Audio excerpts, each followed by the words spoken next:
The other side is coming. Yuga Labs land is dropping any day. What does this mean? This is going to be the biggest NFT drop to hit the market, bigger than anything we've seen before. And yes, I'm saying even bigger than Moonbirds. We're going to cover the rumors, the news, and all the plays, all on Goats and the Metaverse. Welcome, Stanley. How are you doing? You're back in New York and a little bit grumpy. What's going on? I am very grumpy. I still do not have a Moonbird. For all of you asking in the comments, no Moonbird. The FOMO is real. I'm gonna wait until it gets to 100 ETH, and that's when I'm gonna ape in. I'm gonna be an absolute noob, and yeah. I like that strategy. I was hearing rumors about why Moonbirds is doing so well, and heard that when Kevin Rose does push-ups, Chuck Norris feels it, and he can move mountains. And in Kevin we trust. So Moonbirds to 100 ETH at least is what people are thinking on all the hype around it. So I feel that FOMO as well. Also haven't bought a bird, but definitely feeling the pain watching it skyrocket. But well done to the team. Well done to the Proof Collective and the excitement that they're creating in the industry. And that leads us up to what we think is going to happen in today's, well, not today's, but in the biggest drop that's going to come out of Yuga Labs and why we're so bullish on it. But before we do that, let's look at the market. What's been going on? The market, Ethereum is down $3,001. I like that number. Just a tad bit over 3K. And let's check in on our floor prices. Bored Ape Yacht Club standing strong at Still climbing. 125. Mutant Ape Yacht Club 32.7. But as you could see to the right, Moonbirds has taken over Mutants, which is a big, big deal. For those of you who have seen the meme on Twitter of the Green Reaper with a Moonbird face walking around and taking over. Clonex, Doodles, Cool Cats, Doodles, Clonex, Azuki, and now Moonbird. I mean, now Mutants. Yes, that is what's happening in the daily floor prices. The rest of the market is down, including punks. What's going on with the punks? When punks mooning? Punks are not mooning. Punks are continually going down, and that is reflective of all the money going into Moonbirds. It has to come from somewhere, and the play towards utility. There's an interesting counter argument that people think, well, people are going to get bored of utility, or if you're always promising utility, as soon as you disappoint, then your whole collection falls to the floor. Whereas CryptoPunks will always hold the status as the OGs in the collectible market. So as the market grows, punks will grow and actually could be a good play to enter into that type of market. That's a theory. Let's see what people do. If you're thinking of basketball cards and trading cards, those OGs do command a premium in the collectible world. So this turns into a collectibles market, that could be interesting to see how that plays out. But all the talk of the town is on Moonbirds, and all the talk of the town is on what is happening with Yuga Labs. Tomorrow is the anniversary of the first mint of the Bored Ape Yacht Club, and a lot of hype and expectations that there's going to be a big announcement coming out of Yuga Labs tomorrow, talking about the other side and giving more clarity on how much land you can buy. Is it going to be an Apecoin? Is it going to be an Ethereum? Which ones of the other communities will give you a whitelist or access list pass? And we're going to talk through all of that today and, have a conversation about how we think we're going to participate. Seeing that we missed out on Moonbirds, we're feeling a little bit sore. And I'm going to take that pain and deploy it all into the other side so that we don't miss out on another drop. Stanley, tell us what we know.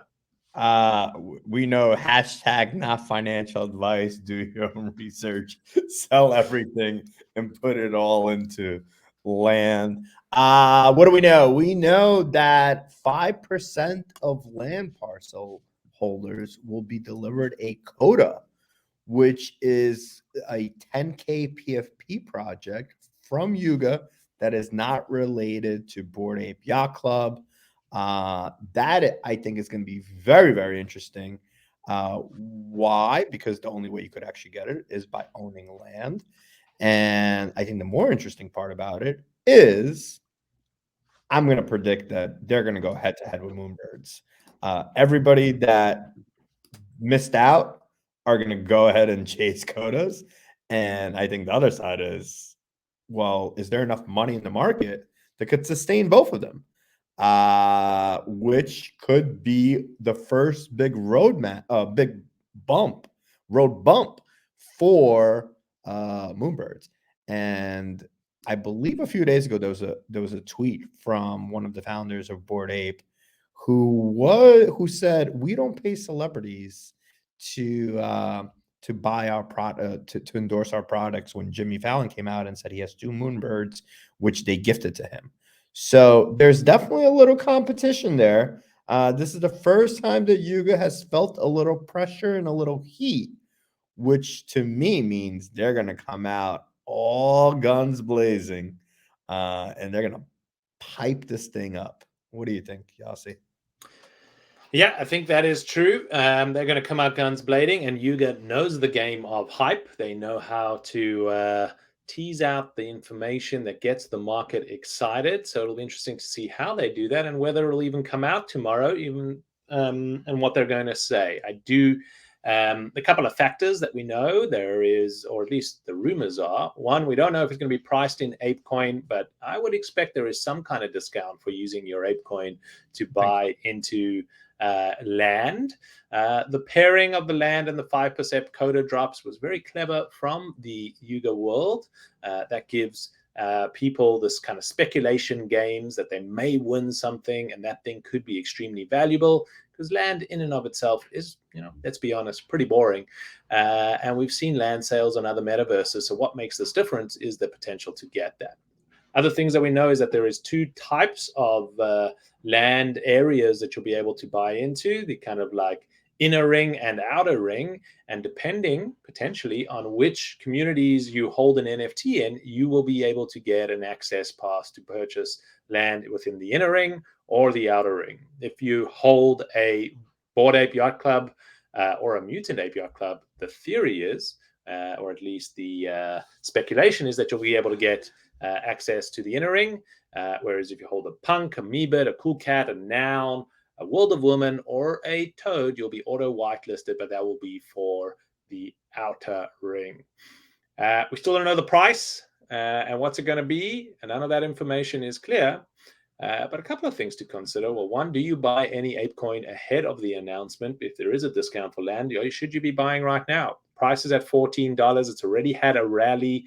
It went from about $9 to 14 over the past week. So there's already people playing that game and that speculation, and maybe some insiders trading some information. We don't know. And the other side is, do you start buying into these other communities? Should you go buy a World of Woman or a Cool Cat on the speculation that that gives you an access pass and whitelist entry into buying some land? That's an expensive ticket, 7.8 ETH for a World of Woman, roughly the same price for a Cool Cat. But if it gives you some access to land that could come with a coda, it'll be cheap at the price. Stanley, how are you thinking about it? I mean, I think there's a lot of plays here, right? I think depending on how much ETH you hold, how much liquidity you have, and what kind of your both short-term and long-term goals are, there's a lot of, like you said, I think not financial advice, but I think the low-hanging fruit is you could go day trade Apecoin and go load up on some Apecoin at the right price, and assuming that they're going to be accepting Apecoin, that it's going to drive it up, right? And we might be able to see it over $20 for the first time, which nobody would think that's going to happen anytime soon. The other side of it is, I mean, there's definitely going to be people that are going to be trying to get Dakotas. They're going to be putting their land together. They're going to be, doing community wallets, whatever they need to do. I mean, I see it with book games, and Yuga Labs is obviously a much bigger project than VFriends, and I think people are going to go heavy for those as well. Yeah, I mean, I think the other thing to really think about here and recognize, if you do have an ape, you're going to get the prime location. I think there's going to be no doubt about that. Yuga has been rewarding the ape community first, and I think, you know, the price is reflective. 125 Ethereum, and that is going to be prime Fifth Avenue real estate right there.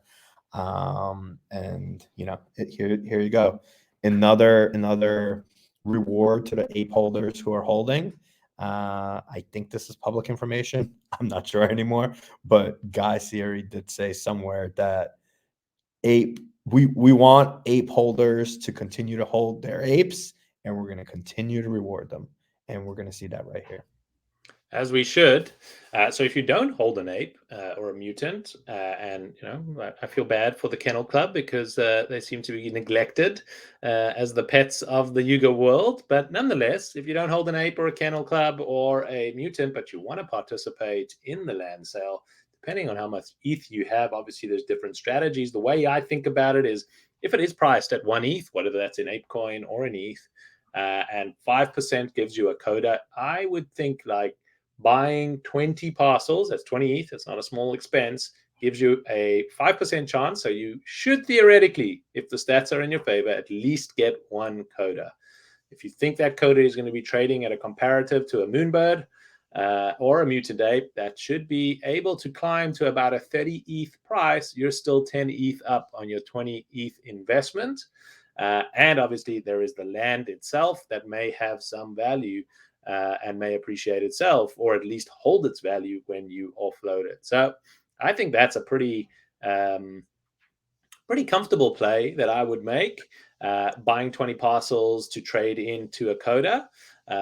You could go that route. The other option is to say, well, I'm going to save my 20 ETH and I'm going to try and snipe some codas as they come onto the market and buy those. Either they're going to be mint passes that Bored Ape Yacht Club is going to do, and I'm just going to snipe them randomly at the premium that they're going to sell for. Maybe they're going to sell for 10 ETH on the market. We saw Moonbirds hitting at 7 to 8 ETH.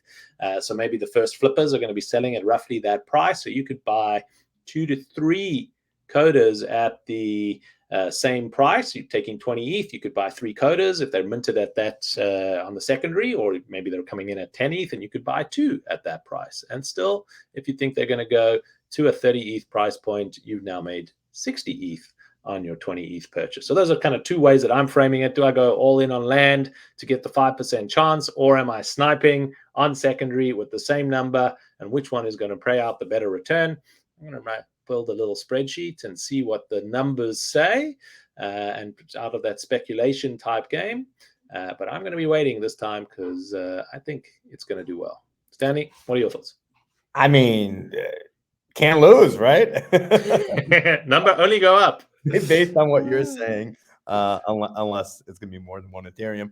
But yeah, I think all those strategies work, and I think that's kind of the beauty of it, right? If you do go with the strategy of, you know, buying 20 pieces of land, you're going to assume that over time that land's going to go up, and you're going to have opportunities to either flip your way out of it, or maybe take land that's in the outer and trade it for the inner. And also you're going to assume that long-term Apecoin is going to continue to rise if you're a long-term investor. So I think, to me, the exciting part, assuming that this whole thing is going to be done through Apecoin, which I'm assuming that it has to be, right? Like, I think this is exciting for Apecoin holders, because I think this is now you're going to have real trading that is happening in the specific currency, and as they continue to build out their metaverse, you're gonna see a lot of action. You're gonna see a lot of activity, and people are gonna say, do I sell? You know, do I use my Apecoin? Do I buy more? What do I do? And are gonna start actually utilizing it.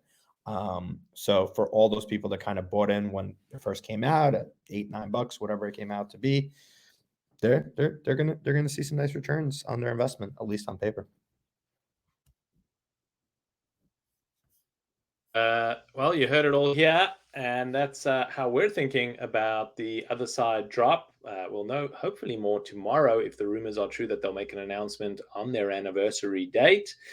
Speculation is that the sale is going to happen on the 29th. That is the rumor that we have. So we're a week away from that. But again, these are all rumors. We'll know more. And as soon as we do, we will share that with you. We hope you enjoyed today's show. Remember, this is not financial advice.